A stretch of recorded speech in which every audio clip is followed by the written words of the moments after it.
What's going on, everybody? It's Jungle Jordan back again to tell you guys something you may not have known about bears. So everyone thinks they know what bears do in the wintertime. Hibernate, right?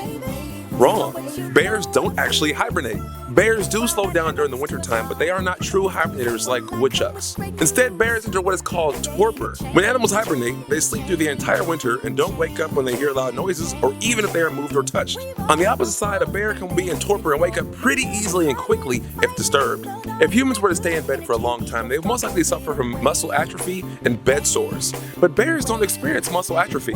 Why is this? It's most likely due to an ability to absorb urine and recycle it into a protein that preserves muscle mass. Comment below your favorite fact about bears.